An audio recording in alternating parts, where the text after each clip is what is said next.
ladies and gentlemen, wherever in the world you may be, and welcome to Salt and Pepper at Home with Attilio.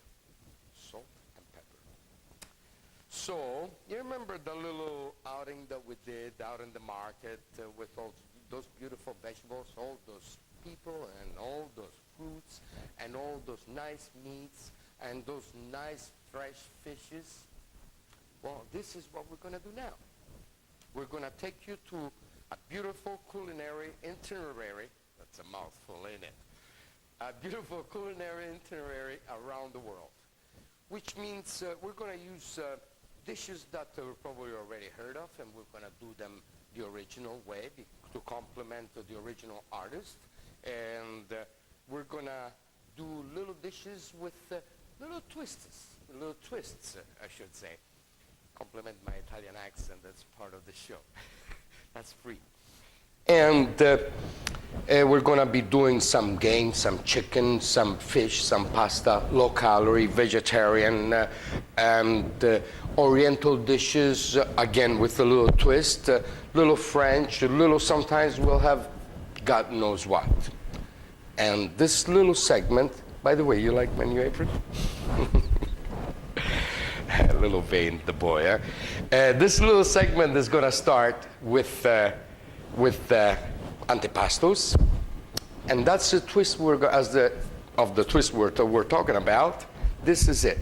You remember the melone and prosciutto, the Italian classical melone and prosciutto? Well, we're going to do this one with zucchini, we're going to do it with English cucumber, and we're going to do it with apples, which means you can only use apples. You can use anything you like, strawberry, you can use practically anything. Always add a little bit of lemon if you use fruit. The way the sweetness of the fruit gets complemented with the acidity of the lemon. It's delicious. I'm getting watery mouth already. So we'll start right away, okay, my friends? All right. First of all, how are we going to call this? Okay, antipasto, melone e prosciutto, as Attilio says, with a twist. And if you like, you can make up your own name. But when you will read my recipe, that's the way it's going to be. Now, prosciutto. Prosciutto is a cured ham, which is very, very popular in Italy and is made in Emilia-Romagna and in the province of Parma. And one thing, a lot of you already know what prosciutto is. This was purchased right here in Vancouver, Canada. And whenever you go buy prosciutto, make sure it's cut very, very, very thin, as you see. We say in Italian, you should be able to read the newspaper through it. Okay? Otherwise, it doesn't taste the same. There's a couple of things that should be always cut nice and thin, which is salami and also pancetta, but this is one of them. Okay? Now, again, we'll start with our first antipasto. And as you see, I have the apples already sliced, and I run them through lemon. That's why I was showing the lemon earlier on, right? I run them through lemon so they don't become black. They stay nice and white that way. That's why I had them sliced before, okay? Now, there is, again, the zucchini. The zucchini, since I decided to peel it a little bit, take a little bit of skin off, because usually we don't take off the whole skin on zucchini. It looks like it's playing for the Juventus, the Italian soccer team. And here, my friends, we'll start right away. We don't know why we do this. Of course we know it, to take away the bitterness that there might be, and we know why we do that. We're not joking at all. Okay, I'm just going to go rinse this to take away that. You guys going to follow me? This is going to be what you can do in a nice warm day. You can do this one, and you can add it to some other of your specialties for antipastos or other things that I will show you. Okay, this is one thing. Nice and thin, you're gonna cut it, and nice and thin, just like that. Okay, this one. Have you ever tried zucchini raw? It's delicious. You have to forgive me. It's got a special flavor. I don't know how to describe it. You're just going to have to try it for yourself. You remember the first time someone said, try avocado? And you said, when you try it, you said, oh my God, it doesn't really have a flavor, okay? And then sometimes when you had it with something else, you said, oh boy, was I ever wrong, okay? Now you can slice this with anything you like, okay? You can use a slicer, or you can use your knife, okay? I'm gonna put this guys aside, because that's gonna be part of my snack later on.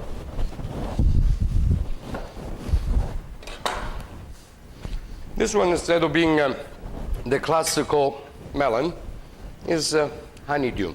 They're very, very sweet. You have to be careful when you buy this ones. You kind of have to listen to the in-tune hollow sound when it's whole, and you go like that, okay?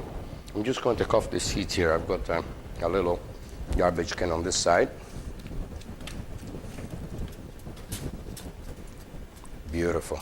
This one looks so ripe, it's incredible. So we take out the end a little bit, makes it easier to work. And voila, they say in one of the most beautiful places in the world, which is, where do they say voila? La France. When am I going to go back to France, my friends? I will go to Paris. What a beautiful city. And voila, we do this one like that, or the other way around. My Italian accent gets on the way. Then we cut this ones in a half. Beautiful. And again this way to make them the same as the rest of the involucrum that we're getting together here. Don't mind me if I use big words. I just learned them this morning. I made that research. You know, the biggest words I could say for this evening, and here they were. Involucrum is one of them. I still don't know what it means. I'm just saying it, you know. So, there. Am I not organized? Organized? Why do I do that?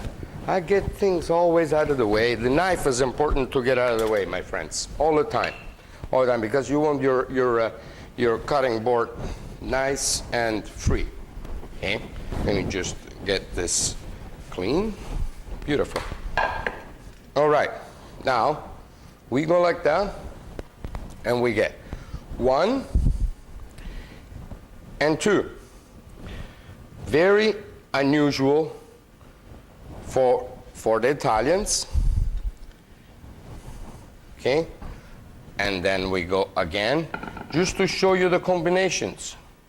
Just to show you the combinations, the variations of the different ways of doing it. And you're going to say, no, just imagine one of those when it just gets your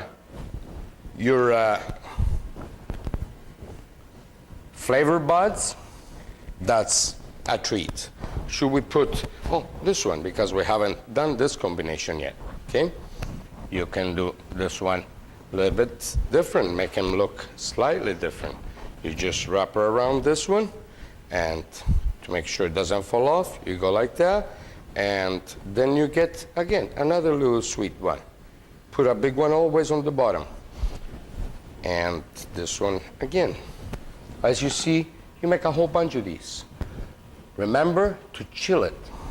This one gets chilled for at least from 15 minutes to a half an hour. The longer, the better. Not too much, otherwise all the juices start running off. See, you just make a whole bunch of these. If you're lucky in the wherever in the world you live, and you find the prosciutto that's the long prosciutto, then it's even better. It's even better. Sometimes you can put 2 pieces of prosciutto. Why not? Let's splurge. Let's splurge this time. Okay, let's go for gusto, my friend.